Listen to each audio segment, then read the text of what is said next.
What is up, you guys? I'm Tyler, your wandering therapist here, and I'm excited to be with you today and share a couple of extra tips of wholehearted living with you. It's finally good enough weather for us to get outside and be a little bit off of the trail, and we're back up in the mountains a little bit. It's funny, I was telling Chase on the way up here, we're really not that far away from my house, probably less than a mile, probably less than half a mile away from my house, but when you crest up over the first little ridge in the mountains behind my house, the sound starts to die down and it feels like you're all alone, and it's almost like I get this little breath of serenity, even though I'm still pretty much in the heart of Cache Valley. And I was just thinking like how wonderful it is that I have the opportunity to find these little spaces, even in my busy world, where it's nice just to calm down, get a moment of peace, and just feel the fresh air outside again. The sun's just about ready to come up over the top of the mountains, and it's just really a beautiful spring day today. Today I wanted to talk to you a little bit about a principle and a concept that is really, really important for having a wholehearted life, that leads to a lot of joy. It decreases suffering, and it's something that we all are born to do, but sometimes we struggle to actually do it and cultivate it in our lives. And the skill and the principle that I want to talk with you today is about the importance of not only building, but utilizing and being a good team member. The reason I was thinking about this is this week I had someone check in one of my groups, and it's one of the guys that I work with. He's a really awesome guy. He's doing really, really hard work trying to change some things in his life. One of the struggles that he has is that he's got problems not only with acting out with addiction stuff, but he also has problems with anger. And one of the MOs of his problem is that his whole life has been taught that he needs to stuff his feelings, that he shouldn't show what he's actually feeling, and so he shoves it down and stuffs it and stuffs it and stuffs it, and then over the course of time, thinking he's okay because he's buried things, there's not a problem, but finally it just builds and builds and builds, and eventually the final straw gets placed on the camel's back and it explodes, and he's got this explosive anger that leads to all sorts of problems in his life, where now he's got problems in his marriage, and he has some disconnection with his kids, and he has problems at work keeping a job because he can't maintain his anger, because he has these explosive episodes, and it's caused him a lot of problems in his life. Well, he came into group this week, and he reported as he was checking in that he had felt what it was like to have that stuffing going on in his life. He had felt some things building up where he's feeling some stress about some finances in his world and his relationships. He's got some marital stress at home that's still trying to be ironed out. He could feel those things building, and he said, I caught it, Tyler. Like, I realized what was happening, and I realized that I was going to actually have a blow up in the next couple of days if I didn't do something.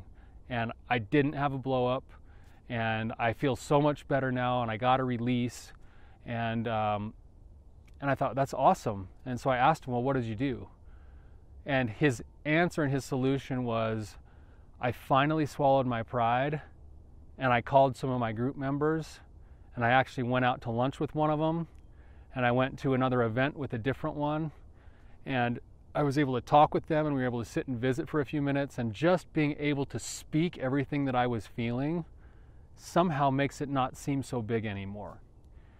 And it was the simple fact that he utilized the act of being able to reach out. And this is a skill in life. Most of us have a really difficult time with this, that anytime we have struggles or problems, our natural tendency is to go in, partly because we don't want to be vulnerable and we don't want to let people see our weaknesses, but also partly because we feel like we don't want to be a burden in other people's worlds. And nothing could be further from the truth. Where when we actually reach out, when we have a problem, most people in our world, especially the people who are good team members, they're waiting. They're looking for ways to be invested in helping. They want to do more. They only don't do it because they don't want to step on your toes or feel like they're invading in your personal space. And so you offer them an opportunity to do what they already want to do when you do the reaching out. I struggle with this myself. This is a really, really difficult one for me. I feel like, especially in my line of work, I'm the one who is supposed to always have the answers. And so it's really, really difficult when I have a hard time to actually reach out and ask for help. But I can tell you, in the times when I have, my relationships with the people that I've reached out to have grown. And in the times when I haven't, but people have just been in tune enough to know and they've followed through in doing something, it has increased my sense of love and admiration for them. And I get a sense that they also feel a sense of joy in being able to give themselves in ways that allow them to feel like they're basically feeling the measure of their creation. So I was thinking about this a little bit further and thinking of a story that I want to share, and I'm trying to be sensitive about it because it's personal to my brother, but I was thinking about what makes a good team member, and I was thinking of my brother Rex. He is the ultimate example of what a good team member is. And what I mean by that is that if you are a friend to Rex, there are no lengths that he will go to help you if you're in need. I remember this story, it was probably just over a year ago. He had a friend who was having some really big challenges in his life, and he had kind of become estranged from his family. He had moved from Utah out to California. He was all by himself. He was having some pretty severe mental health issues. And one day he had called home, and he basically was saying goodbye to his family, to calling his parents and saying, hey, look, I love you, goodbye, kind of almost like a suicidal type of tendency. And so his parents, they called Rex and said, hey, we're really, really worried about our son. We don't know what to do. And my brother Rex, this is the kind of brotherhood that you have when you got a good team member. Without even thinking, he left work, he got on an airplane and flew out to California. When he landed, he called his friend and made his friend pin him where he was located, and his friend was at this point already kind of threatening suicide and struggling with things. And he pinned a spot that was overlooking a bridge out on a country road. So my brother Rex then rented a car, drove to the country road. It was at nighttime by the time he got there. He couldn't find his friend. He walked around the bridge. He tried to look off the bottom. He couldn't see the bottom because it was dark. He stayed on that bridge through the night. And then when he woke up in the morning and looked around and realized that his friend wasn't there and that his friend hadn't done anything to harm himself, he called his friend again several times, and finally his friend's phone rang again. And this time when he answered, it was a police officer calling from his friend's phone. And his friend had gone and ridden a bike off of a cliff, and the police had gone and picked him up and were there.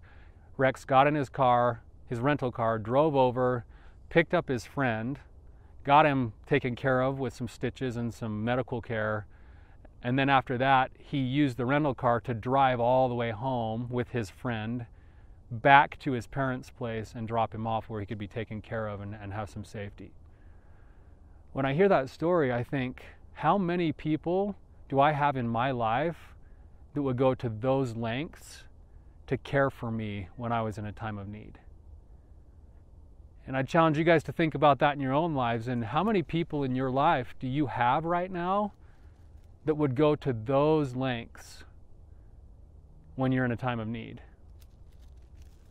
Most of us are lucky if we have one or two people like that. And if you have someone come to your mind, I would suggest that you maybe put that in your mind and do some type of reaching out and show some gratitude for those people in your life that you know would go to those lengths with you.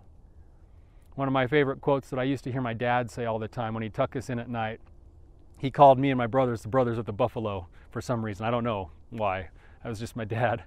But he'd like lay down by us at nighttime, and he'd usually quote something to us, and he'd say things like what's on this shirt right here. He'd say, "Carpe diem, seize the day, boys." And another thing that he would say, and this is a quote that goes along with the topic today, is he'd say, "A friend is a friend for a mile or two, but a brother is born for adversity." And my challenge is to you is to not only think of the people in your life who were born to travel with you in adversity, but who are you in somebody else's life, in the sense that are you born to go with them through adversity? What lengths would you go to for those people that you care about, to take care of them, to support them, to help pull them out of a dark place when they're struggling? And it's a hard line of work for us to do that because it's not always convenient to do that. But if you're willing to go those lengths, you'll experience deep, deep connection with those people that you serve and you love. You will experience a greater sense of confidence in knowing who you are, And at the end of the day, that's kind of what life is about, is that we're here to love each other. We're here to take care of each other. We're here to grow and bind in strength with one another. And that's kind of what it's all about. So time and time again in my practice, I see this happening. I was talking to another women's group the other day, and this woman was saying, I was feeling my fear cycle come up again, and I started to worry about all these things that are beyond my control, and I knew that I was starting to feel crazy, and I felt like I was going nuts, and I felt like I better just pull away and not talk to anybody else. And she said, I caught myself, and the old me would have just gone on living my life, going through my duties, and eventually I would have just pulled away and been a shell of myself.